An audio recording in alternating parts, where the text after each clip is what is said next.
Bonjour à toutes et à tous. Dans ce vidéo, on va vous présenter un exposé sur le thème de la planification de la production, précisément la méthode MRP, qui est réalisée par moi-même, Shayma Azari, et mes collègues Hajar Mouissi et Abdelhamid Sadek, et sous la direction de M. Nsri Ismail. Notre plan de travail est commencé par une introduction générale sur la planification. Après, on va bien détailler la planification de la production et la méthode MRP, puis une petite conclusion. Et afin d'être sûr de comprendre, nous allons présenter une application. Alors, généralement, chaque entreprise, la méthode de sa fabrication, c'est d'acquérir les commandes avant qu'ils soient transférés à des produits livrés pour faire satisfaire le client. Et pour atteindre cet objectif, il faut avoir le principe de la planification, les ressources, qui a une relation avec la matière, le genre, la quantité, la qualité, les matériels, les machines utilisées, le main-d'œuvre qui va réaliser cette transformation, le milieu, la nature d'espace de travail et la méthode, c'est-à-dire la procédure à suivre. D'autre côté, il faut prendre en considération les contraintes de la production et les exigences réglementaires, par exemple les produits à utiliser. Donc, la production est une action d'utiliser des ressources nécessaires pour transformer les matières premières en produits finis afin de satisfaire le besoin du client. Par contre, la planification est un processus qui fixe pour l'entreprise, après une étude et réflexion prospective, les objets à atteindre, les ressources nécessaires, les contraintes existantes, la demande prévue et la méthode de suivre. Alors, c'est ainsi qu'on peut définir c'est quoi la planification de la production.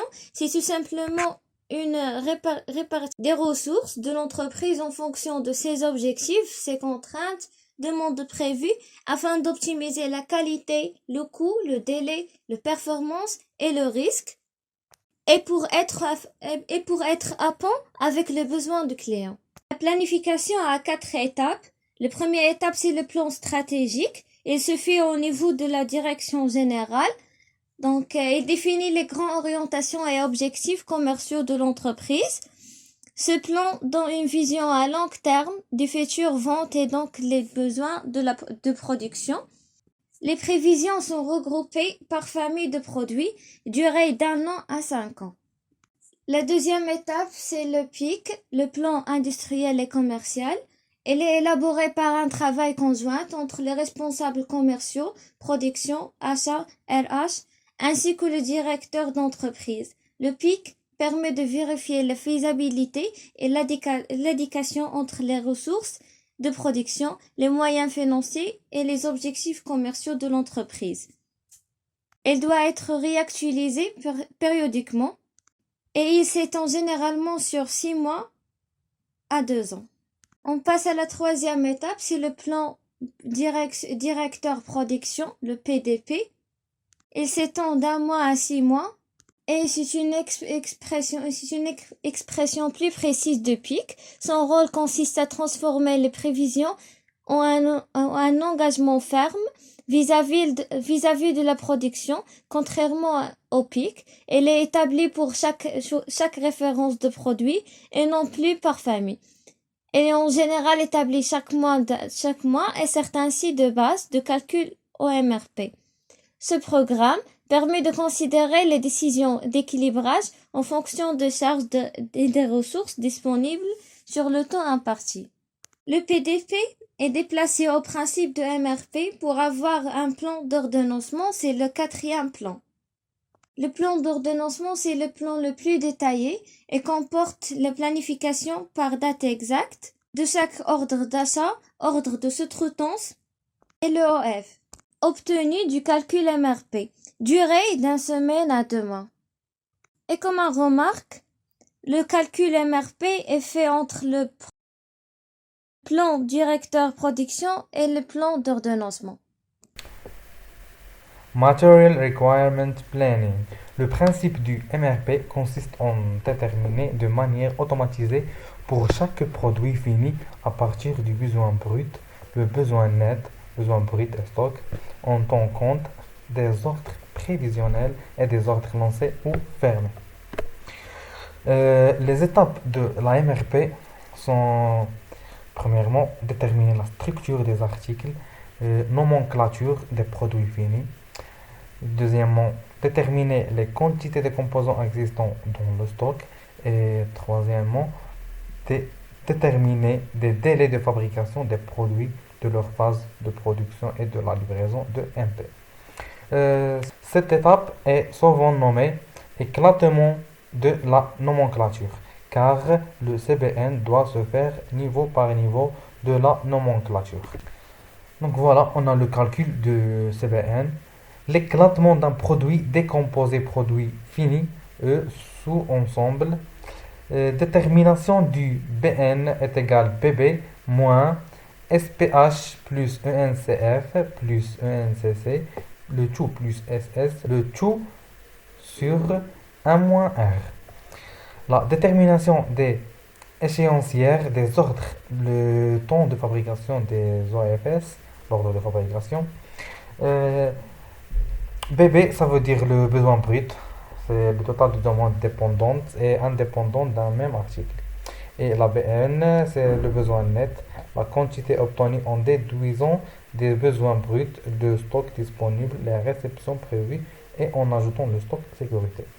La SPH, c'est le stock physique et la ENCF en cours de fabrication, ENCC en cours de commande, la SS, stock de sécurité, R, rebut de gain, en pourcentage bien sûr.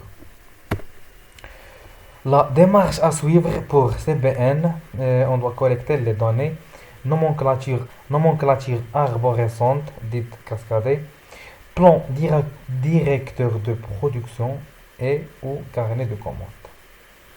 Articles disponibles et en cours non attribués et délai d'obtention des articles.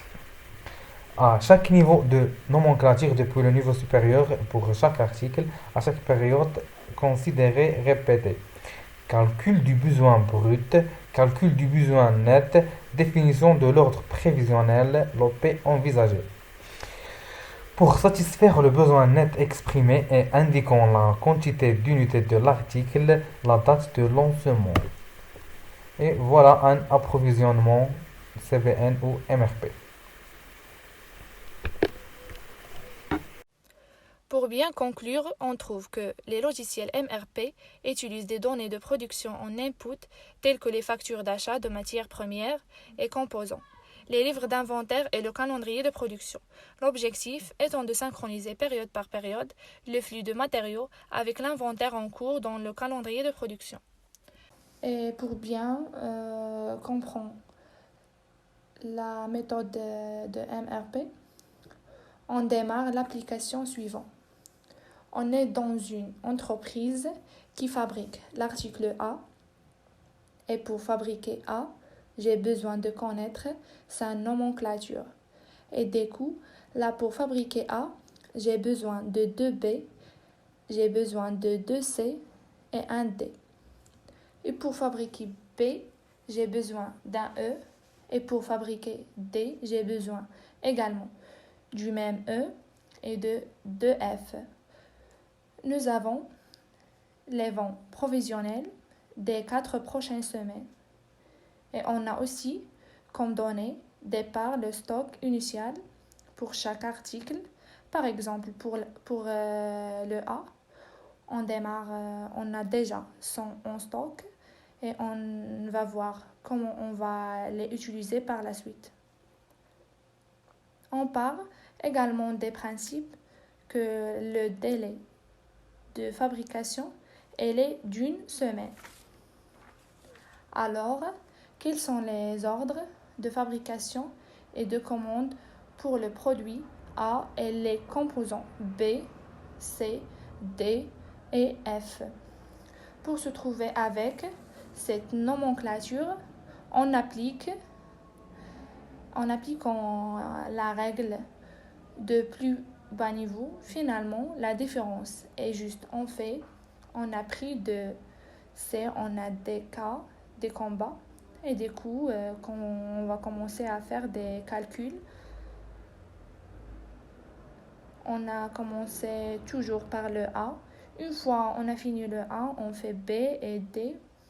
Une fois on a fini le niveau 1, On va passer au niveau 2.